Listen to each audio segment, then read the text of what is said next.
10वी 12वी आणि पदवीनंतर आता पुढे काय? वैद्यकीय क्षेत्रातील करिअर आणि 100% रोजगार व्यवसाय मिळवून देणारे पॅरामेडिकल कोर्सेस आजच प्रवेश निश्चित करा.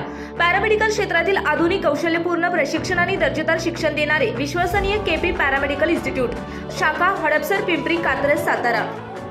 नाना दोन पक्ष फुटले. मोठी जाहिरात राजकारणामध्ये किंवा निवडणुकी होते की एका बाजूला गद्दारी आहे, एका बाजूला निष्ठा आहे. आता निवडणूक गद्दारी, निष्ठा, जातीयवाद का विकासाच्या मुद्द्यावरून दुर्लक्ष होऊन अशा मुद्द्यांवर अडकले आहे. पहिलं तर जे गद्दार मानतात तेच गद्दार आहे. कारण गेल्या अनेक वर्ष जर या बघितलं गेलं असन की ज्यावेळेस पूर्वीचा पक्ष संघटना असन त्यावेळेस कशी लोकांना वागणूक मिळत होती.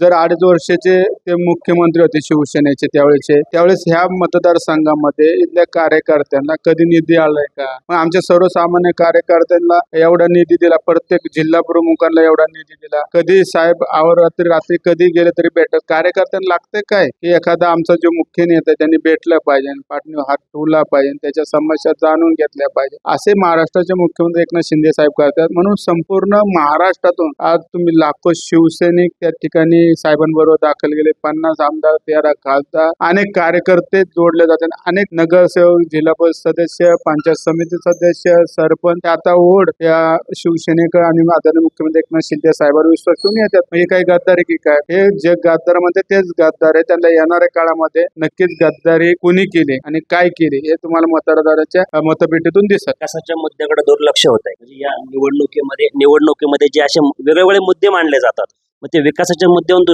दुसरीकडे लक्ष वळवलं जातं. खरं तर विकासाच्या मुद्दे बोललं पाहिजे आणि देशाच्या जे काही भविष्यामध्ये आपण करणार आहे, त्याचबरोबर आपल्या मशहूर लोकसभेसाठी काय करणार आहे आणि काय करू शकतो त्याच्यावर जास्त करून बोललं पाहिजे असं तरी मला वाटतं. काय करणार आहे, उमेदवार भविष्यात काय करणार आहे आणि कोणते प्रश्न यांना माहिती आहे, त्या प्रश्नावर जर बोललं तर नागरिकांना, मतदारांना तेच लागतं की आपला आता येणाऱ्या काळामध्ये भविष्यामध्ये या भागासाठी काय करणार. जर बोललं तर नक्कीच मतदारांना ते आवडेल.